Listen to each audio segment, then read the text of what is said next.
जी बिल्कुल कोई गलत खाका नहीं बनाया जा रहा, बल्कि मैंने अब तक जितने प्रोग्राम्स में देखा, मैंने यूट्यूब पे लोगों को सुना, अब तक लोग इसको होम्योपैथिक तरीके से बयान कर रहे हैं, क्योंकि अब इतना खौफ है लोगों के ऊपर और मीडिया के ऊपर भी मैंने देखा है, वकला के हवाले से इतना खौफ है कि वो वकला जो chief justice Islamabad high court के चैम्बर में जाकर जिन्होंने तोड़ फोड़ की, और वकला खुद ऑफ कैमरा ये कह रहे हैं कि हमने तो उनके गिरबान में भी उनके गिरबान से भी पकड़ा है, हमने तो उनको धमकियां भी लगाई हैं, हमने तो बहुत सख्त अल्फाज भी इस्तेमाल किए, चलें गाली का लफ्ज़ मैं नहीं कहता।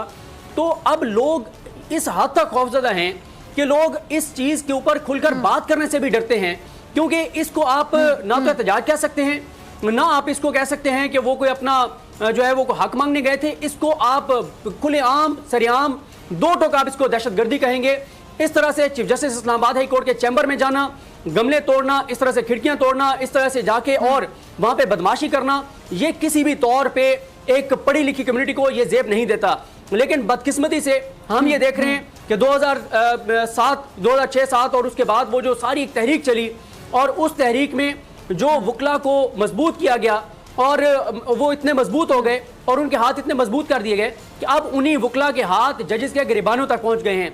और आप ये देखें कि ये वकला हमारे जो हैं, ये वकला कभी आपको गरीब के साथ जुल्म और ज्यादती पे इस तरह नजर नहीं आएंगे। सानिया सहवाल पे आपको नजर नहीं आएगा कि वकला ने जाके कहीं पे चढ़ाई कर दियो, आपको उसामा के कत्ल पे नजर नहीं आएगा, आपको सानिया मॉडल टाउन पे नजर नहीं आएगा, आपको मुआशरे में और जो जुल्म और ज्यादती के इतने वाकयात हो रहे हैं वहां पे आपको कहीं पे ये वकला हमारे जो हैं वो आपको इतने बरहम नजर नहीं आएंगे, इतने नाराज नजर नहीं आएंगे, इतने अग्रेसिव नजर नहीं आएंगे। ये आपको हमेशा इतने अग्रेसिव नजर आएंगे तो वहां पर जहां पे इनका अपना मसला होगा और मसला भी गलत होगा। चले एक लम्हे के लिए हम ये बात मान भी लेते हैं, आसिफ साहब भी बताएंगे कि चैम्बर गलत तौर पर गिरा दिए गए, चले हम मान लेते हैं। देखें डॉक्टर साहब, दुनिया के अंदर एक नुकसान ऐसा है जो नाकाबिल तलाफी है, जिसका मदावा नहीं हो सकता, और वो नुकसान ये है कि आप किसी की जान ले लें, किसी को कत्ल कर दें। यानी जब आप किसी को कत्ल कर देते हैं तो वो वापस नहीं आ सकता, आप और कोई भी उसका नुकसान करेंगे, आप उसकी कोई प्रॉपर्टी के ऊपर कब्जा कर लेंगे, प्रॉपर्टी गिरा देंगे, गाड़ी तोड़ देंगे, कुछ भी कर लें, उसका मुदावा हो सकता है, लेकिन इंसानी जान का मुदावा नहीं हो सकता। लेकिन उसका केस भी अदालतों में जाता है, कोई खुद कानून में हाथ में नहीं लेता, ना लेना चाहिए। लेकिन वकला का इससे पहले जो वाकया था वो आप देखें, सानिया PIC जैसे वहां पे दहशतगर्दी की गई, लोगों की मरीजों की ऑक्सीजन उतारी गई, उनकी जानें ली गई, क्या हुआ? कुछ भी नहीं हुआ। इन चीज़ों ने वकला को मजीद पावरफुल किया है, मजीद उनको ये आप समझें कि उनको हौसला दिया है कि आप अस्पतालों पे हमले करें। अस्पतालों पे हमले इससे पहले कौन करते रहे? दहशतगर्द करते रहे, या उसके बाद वकला ने किया, लेकिन कुछ भी उनका नहीं हुआ। ये जी आप देखें हमारे वकला, आप जजेस के की वो अभी एक वीडियो आई कि जज की पैंट उतार रहे हैं, हमारे वकला खवातीन जजेस को गालियां दे रहे हैं, किसी को उठा के किसी को जूता मार रहे हैं, किसी को गिरबान से पकड़ रहे हैं, किसी को धक्के दे रहे हैं। जब ये सारी चीजें होंगी, और अब तो मैं कहता हूं कि मामला हाई कोर्ट के चीफ जस्टिस तक पहुंच गया है, अब एक स्टेप और आगे है, और वो है सुप्रीम कोर्ट ऑफ पाकिस्तान। मैं बसद एहतराम अपने इदारों से, अदालतों से कहूंगा, अगर आप वकला के खिलाफ कार्रवाई नहीं करेंगे तो फिर एक ही आगे स्टेप है, और वह है सुप्रीम कोर्ट ऑफ पाकिस्तान का। उससे पहले हाई कोर्ट तक पहुंच गए हैं, हाई कोर्ट के चीफ जस्टिस तक पहुंच गए हैं, उनके गिरबान तक पहुंच गए हैं, आगे फिर सुप्रीम कोर्ट रह गई है। और इससे अगला एक स्टेप ये होगा कि जिस तरह तहरीक तालिबान पाकिस्तान ने जो है वो फिर हथियार भी इस्तेमाल करते थे, असला भी इस्तेमाल करते थे, लोगों की जानें खुद लेते थे, अब एक स्टेप और रह गया है कि हमारे ये वकला जो हैं ये इस तरह से खुद इंसाफ करेंगे, सड़कों के ऊपर लोगों की जान लेंगे और इस खुलेआम दहशतगर्दी करेंगे, क्योंकि कोई पूछने वाला नहीं है, ना इनके खिलाफ कोई कार्रवाई होती है। इस केस को अगर आप टेस्ट केस बना दें और टेस्ट केस चलिए आप मुझे अगर इजाजत दें तो मैं जरा ये आसिफ साहब से तो पूछूं ना, जो नाराज वकला में शामिल थे, अभी हमारे साथ स्टूडियोज में मौजूद हैं। आसिफ साहब, आपने सदीक को भी सुना, बिल्कुल सही बातें कर रहे हैं सदीक, मैं बिल्कुल अग्री करती हूँ। आप मतलब वकला एक ऐसी बिरादरी के कानून मेरे ख्याल से आम बंदे से ज्यादा आप लोगों को समझ आना चाहिए, आप लोग इतना कुछ पढ़ के आगे आते हैं और बड़ा एक बाइज्जत पेशा है आपका। तो वकला अगर गुंडागर्दी करें, तोड़ फोड़ करें, हंगामा राई करें, मतलब जो एहतजाज है उसको रिकॉर्ड करवाने का तरीका कहते हैं पढ़े लिखे बंदे में और जाहिल में एक फ़र्क होता है। अफसोस के साथ कहूँगी पढ़े लिखे होने का सबूत नहीं दिया आप लोगों ने, और ये पहली बार नहीं हुआ। मसला क्या वकला के साथ? बिस्मिल्लाहिर्रहमानिर्रहीम, बहुत शुक्रिया फ़िज़ा।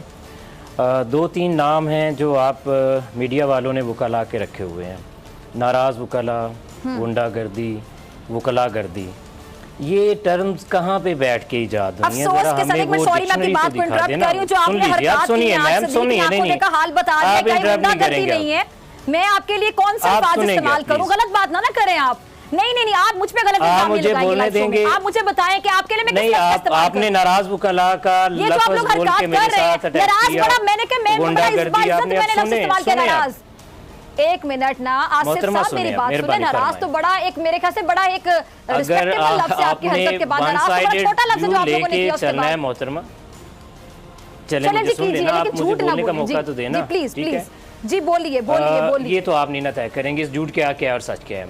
अर्ज ये है कि ये कह देना, लेकिन आप मुझे ये तो ना कहेंगे आपके लिए नाराज का लफ्ज ना बोलूं मैं। नाराज से बड़े लफ्ज मेरे ज़हन में आ रहे हैं। फलां पे नहीं नजर आएंगे, वकला आपको फलां जगह पे नजर नहीं आएंगे, ऐसी बात नहीं है। अगर अदालतों के अंदर इंसाफ हो रहा है, जहाँ पे इंसाफ हो रहा है वहाँ पे आपको वकला ही इंसाफ के लिए मुआवनत करते नज़र आएंगे। इंसानी हुकूक के जहाँ पे सलब होते हैं वहाँ पे वकला ही अदालतों के अंदर जाके सारी चीज़ों को एड्रेस करते हैं और एड्रेस करते हैं। वकला इस मुल्क का सबसे बड़ा जमहूरी इदारा है। आप कैसे कह सकते हैं वकला ऐसा नहीं है वैसा नहीं है। अर्ज़ ये है। दूसरा जो आज वाला इशू है उसकी भी वन साइडेड तस्वीर। आज वाले इशू पे आए प्लीज, क्योंकि टाइम की कमी है। मैं चाह रही हूं जरा बताएं कि आज इतने ज्यादा मुश्किल क्यों हुए वकला बिरादरी, क्या हुआ इतनी तोड़? आज जो इतना गुस्सा किस चीज का था? अर्ज़ ये है कि जितनी आपने मीडिया वालों ने आज का वाकया हाईलाइट किया है, अगर आपने कल वाला वाकया भी हाईलाइट किया होता तो मैं कहने में हक बजाने होता कि मेरे मुल्क का मीडिया आज़ाद है।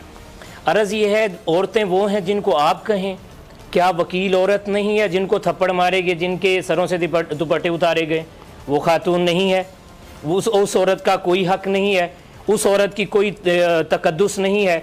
जिस औरत को सीडीए वालों ने, मुझे पहले एक बात बता दें, मैं आपसे बसद एहतराम ये पूछना चाहता हूँ कि इस सारे इंसिडेंट के ऊपर जो कल हुआ है, किसकी इजाज़त थी?